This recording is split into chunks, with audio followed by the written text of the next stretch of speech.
আজকের ভ্রমণ পুণ্যতীর্থ ভারত গ্রন্থ থেকে। এটি বেলুড় মঠের সংঘাধ্যক্ষ কর্তৃক সর্বস্বত্ব সংরক্ষিত। রচনা রামকৃষ্ণ সংঘের প্রয়াত সন্ন্যাসী স্বামী দিব্যাত্মানন্দজি মহারাজ। গ্রন্থ পাঠে শ্রী দেবজিৎ বর্মন। ভগবত পথের পথিকদের কাছে ভারতের হিন্দু তীর্থস্থানগুলির আকর্ষণ প্রবল ও চিরন্তন। এর সঙ্গে দুর্গম তীর্থগুলির দর্শনের মধ্যে অ্যাডভেঞ্চার মনোভাবের পরিতৃপ্তি, নৈঃশব্দ সৌন্দর্যের উপভোগ্য থাকে। দিব্যাত্মানন্দজির বিবরণে সব দৃষ্টিভঙ্গির ছোঁয়া রয়েছে, তবু প্রধানভাবে ফুটে উঠেছে জ্ঞান অনুসন্ধিৎস এক ভক্ত সন্ন্যাসীর পর্যবেক্ষণ। 1348 বঙ্গাব্দে তিনি ভারতের তীর্থাদি ভ্রমণ করেছিলেন। লিপিবদ্ধাকারে পুস্তক প্রকাশিত হয় 1370 বঙ্গাব্দে।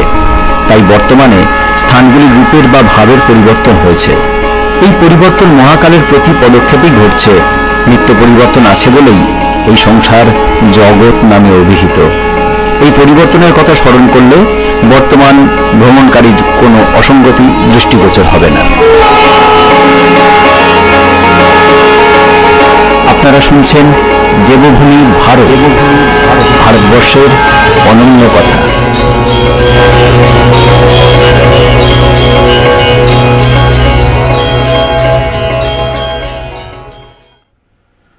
পুণ্যতীর্থ ভারত গ্রন্থের আজকের তীর্থ সারদা পীঠ। পরদিন বেলা 9টায় বাসে সারদা পীঠ দর্শনে যাত্রা করি। বেলা 11:30টায় বাস সোপুরে আসিল। এইখানে বাস বদল করিতে হয়। সোপুর শ্রীনগর হইতে 30 মাইল, উলার হ্রদ সোপুর হইতে 3 মাইল। ওই হ্রদ দেখিয়া 3 জন ফিরিয়া যাইবে। তাহারা হ্রদ দেখিতে চলিয়া গেল। উহারা আজই শ্রীনগর ফিরিয়া যাইবে। আমরা বাজার হইতে কিছু পূজার সামগ্রী খরিদ করিলাম। সোপুর একটি শহর বিশেষ। অধিবাসীদের বেশিরভাগই মুসলমান। ঝিলাম নদী এই শহরকে 2 ভাগে বিভক্ত করিয়াছে। এই নদী উলার হ্রদে পতিত হইয়া আবার নির্গত হইয়াছে ও পাঞ্জাবের ভিতর দিয়া প্রবাহিত হইয়া সিন্ধু নদে মিশিয়াছে। বেলা 12টায় আমাদের বাস ছাড়িল। নূতন নূতন দৃশ্য দেখিতে দেখিতে চলিয়াছি। 27 মাইল দূর কর্পূরথালাতে আসিয়া বাস দাঁড়াইল। এখন বেলা 2টা। শিখদের একটি গুরুদ্বারা প্রতিষ্ঠা উপলক্ষে আজ এইখানে উৎসব হইতেছিল। ইহা একটি ছোট ব্যবসায়ের স্থান। কয়েক ঘর শিখ এখানে বাস করিতেছে। তাহারা আমাদের খাওয়ার জন্য বিশেষভাবে অনুরোধ করিল। আমরা আরও অগ্রসর হইব বলিয়া তাহাদের অনুরোধ রক্ষা করিতে পারিলাম না। রাস্তার জন্য কিছু চাল, ডাল, আলু ও ঘি খরিদ করিলাম। পরে 3টি টাঙ্গা করিয়া 4 মাইল দূরে হিরণ গ্রামে আসিলাম। এইখান হইতে কুলি করিয়া আরও 2 মাইল হাঁটিয়া রঘুনাথপুর গ্রামে আসি। এই গ্রামটি বেশ বড়। অধিবাসীদের মধ্যে মাত্র 1 ঘর পণ্ডিতের বাস। যাত্রীরা সাধারণত তাহার বাড়িতেই বাস করিয়া থাকে। পণ্ডিতজির অবস্থা মোটামুটি ভালোই। আমরা 9 জনই তাহার আতিথ্য গ্রহণ করিলাম। 3 তলার বৈঠকখানায় আমাদের স্থান হইল। আমাদের সঙ্গে রান্না ও খাওয়ার সব রকম জিনিসপত্রই ছিল। তবু পণ্ডিতজির বিশেষ অনুরোধে তাহার আতিথ্য গ্রহণ করিলাম। এদেশের পণ্ডিতগণ খুবই অতিথি সেবাপরায়ণ। সকালেই তৃপ্তি সহকারে আহার করিয়া বিশ্রাম করিলাম। পরদিন বেলা 10:30টায় 2টি চড়িবার ও 2টি মাল বহন করিবার ঘোড়াসহ যাত্রা করিলাম। পণ্ডিতজির ছেলে সারদা পীঠে থাকে। তাহার বাড়িতে থাকিবার জন্য পণ্ডিতজি বিশেষ অনুরোধ করিলেন। 3 মাইল পর চড়াই আরম্ভ হইল। 2 মাইল কঠিন চড়াই করিয়া 10,000 ফুট উঁচু একটি গিরিবত্ন অতিক্রম করিলাম। তারপর 4 মাইল উতরাই করিয়া বেলা 3টায় জুমাগড়ে আসি। এখানে ফরেস্ট অফিসারের একটি ডাক বাংলো আছে। সামান্য বিশ্রামান্তে ঘন চিরের জঙ্গলের ভিতর দিয়া আরও 6 মাইল পথ চলিয়া সন্ধ্যার পূর্বেই দুধ নিহালে আসি। পাশেই খরস্রোতা কৃষ্ণগঙ্গা বহিয়া যাইতেছে। এখানে কয়েকটি দোকান ও একটি ডাক বাংলো আছে। কয়েক ঘর শিখ এখানে বাস করে। কিছুদিন পূর্বেই এখানকার একজন কন্ট্রাক্টরের 10,000 টাকা চুরি হয়। এই কারণে কেহই আমাদের রাত্রির মতন বিশ্রামের একটু জায়গা দিল না।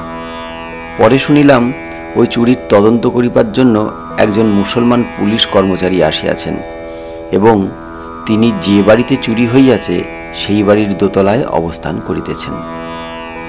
আমরা সেখানে আসিয়া তাহাকে আমাদের অবস্থা জানাইলাম। তিনি দয়া করিয়া একটি কামরা আমাদের বিশ্রামের জন্য ছাড়িয়া দিলেন এবং রান্নার জ্বালানি কাঠের ব্যবস্থা করিলেন। পথে আমাদের কয়েকটি বিছানা ঘোড়ার পিঠ হইতে নদীতে পড়িয়া ভিজিয়া গিয়াছে। বিছানাপত্র কিছু কিছু আগুনে সেকিয়া লওয়া হইল। সারাদিন অসহ্য পরিশ্রম করিয়াছি। ঠাকুরের কৃপায় দিনান্তে ভালোই আশ্রয় জুটিল। এই স্থান হইতে চিরতুষারমণ্ডিত পর্বতশ্রেণীর দৃশ্য বেশ ভালো দেখায়। সারদাপীঠ আরও 10 মাইল দূরে। কৃষ্ণগঙ্গার 2 তীর দিয়াই রাস্তা আছে। পরদিন সকালে পুলিশ কর্মচারীকে ধন্যবাদ জ্ঞাপন করিয়া যাত্রা করিলাম। আজ আর জলযোগের কোনোই ব্যবস্থা নাই। মাকে দর্শন না করিয়া কিছুই গ্রহণ করিব না। কৃষ্ণগঙ্গার পুল অতিক্রম করিয়া বাম তীর দিয়া পথ চলিতেছি। মাঝে মাঝে গ্রাম দেখিতে পাইতেছি। 2-3টি গ্রাম ছাড়াইয়া নদীর অপর পারে মায়ের মন্দির। আবার পুল পার হইয়া আমরা মন্দিরে আসিলাম। এখন বেলা 12টা। এই পুলের পাশ দিয়াই তিব্বত যাইবার রাস্তা। এখানে কয়েকটি দোকান ও ধর্মশালা আছে। রঘুনাথপুরের পণ্ডিতের একটি বাড়ি আছে। তার ছেলে উপস্থিত না থাকায় আমরা ধর্মশালার দোতলায় আশ্রয় লইলাম। ইহার চারিদিক খোলা। নিকটেই মায়ের মন্দির। আমরা কৃষ্ণগঙ্গায় স্নান করিয়া মায়ের পূজা করিতে মন্দিরে চলিয়াছি। কয়েকটি সিঁড়ি পার হইলেই তোরণ। দেখিয়া বেশ বোঝা যায় যে পাথরের খুব উঁচু তোরণ ছিল। ডান দিকের থামটি ভাঙিয়া গিয়াছে। পাথরের ছোট মন্দির। মন্দিরের 3 দিকে প্রাঙ্গণ। তারই পাশে ছোট ছোট দরজাবিহীন পাথরের ঘর। প্রাঙ্গণের দক্ষিণ দিকের প্রাচীরটি পড়িয়া গিয়াছে। মন্দিরের পূর্ব দিকে পূজারী থাকেন। উত্তর দিকে একটি ঘরে কয়েকটি শিবলিঙ্গ আছে। জনশ্রুতি যে এই স্থানেই আচার্য শঙ্কর তপস্যা করিয়াছিলেন। পশ্চিমের একটি ঘরে কয়েকজন সাধু থাকেন। নবরাত্রিতে ওখানে মেলা হয় এবং শ্রীনগর হইতে ছড়িয়ে আসে। বহু যাত্রীর সমাগম হয়। দোকানপাটও আসে। কাজেই যাত্রীদের বিশেষ অসুবিধা হয় না। মন্দিরে কোনোই মূর্তি নাই। 8 ফুট লম্বা, 6 ফুট চওড়া ও 1 ফুট মোটা একটি গোলাকার প্রস্তরে সিন্দুর মাখানো। ইহাই মায়ের প্রতীক। ইহাকে সারদা দেবীর আসন বলিয়া থাকে। ইহাকেই পূজা করা হয়।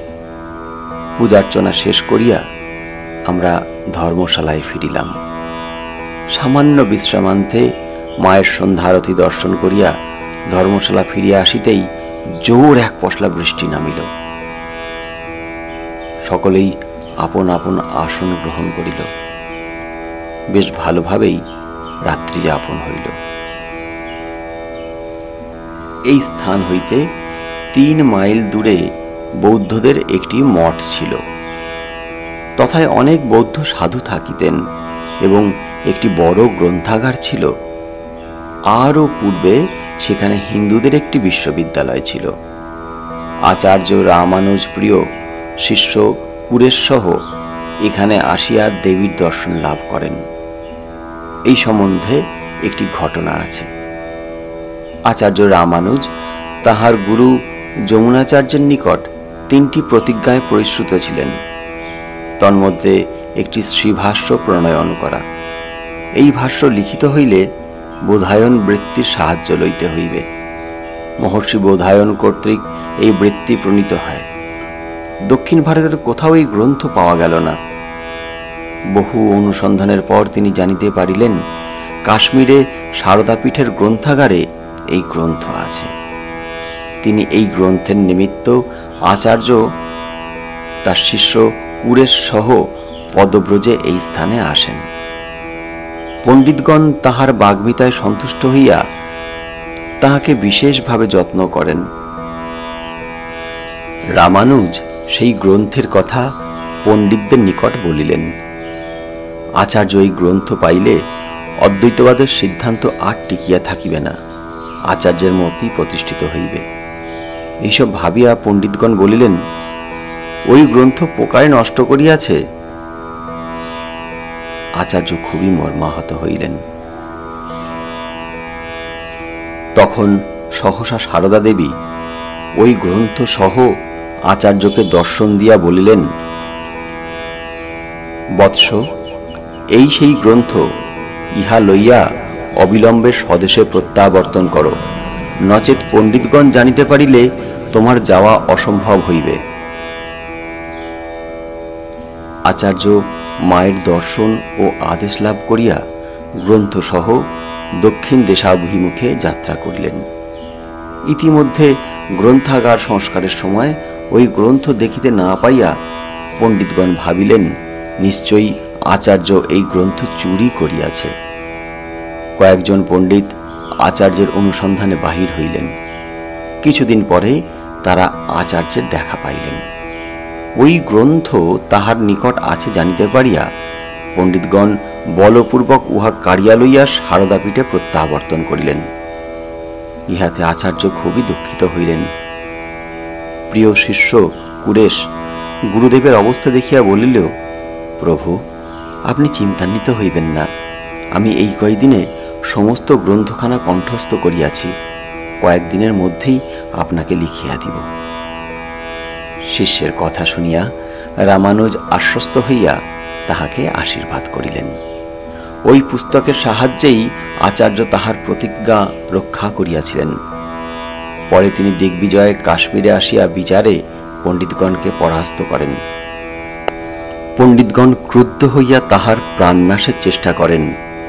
ওই সময়ে কাশ্মীরের রাজা তাহাকে রক্ষা করিয়া পণ্ডিতগণকে দণ্ড দিয়াছিলেন। পরদিন দেবীর পূজা অর্চনা করিয়া আহারান্তে বেলা 10:30টায় শ্রীনগর অভিমুখে যাত্রা করিলাম। আমরা 3 জন নদীর অপর তীর দিয়া চলিয়াছি। বাকি সকলে যে রাস্তায় আসিয়াছিল সেই রাস্তায় চলিল। কিয়দ্দূরেই কাশ্মীর রাজের দুর্গ দেখিলাম। ইহাতে মাত্র 25 জন সৈনিক বাস করিতেছে। দুর্গের ভিতরে প্রবেশ করিয়া সব দেখিলাম। আরো 1.5 মাইল যাওয়ার পর কৃষ্ণ সায়র তীরে জঙ্গলের মধ্যে রাস্তার নিচে গণেশের মূর্তি দর্শন করিলাম। কোনোই মন্দির নাই, কেবল সিঁদুর মাখানো একটি পাথর। একজন পূজারী নিত্য পূজা করিয়া থাকে। জনপ্রাণীহীন ঘোর জঙ্গলের মধ্য দিয়া আমরা চলিতে লাগিলাম। এইভাবে 2.5 মাইল পথ চলিয়া একটি লতা দিয়া তৈরি ঝোলাপুলের সামনে আসিলাম। ইহা অতিক্রম করিয়া আমাদের অপর তীরে যাইতে হইবে।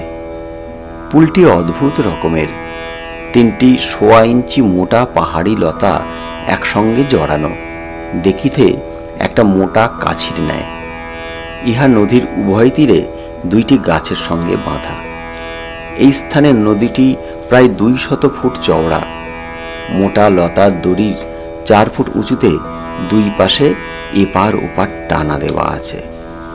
রাস্তা হইতে দড়ি পর্যন্ত উঠিবার জন্য একখানি কাঠ আছে। এই কাঠের সাহায্যে উপরে উঠিতে হয়। পরে ওই ঝোলানো লতার উপর দিয়া নদী পার হইতে হয়।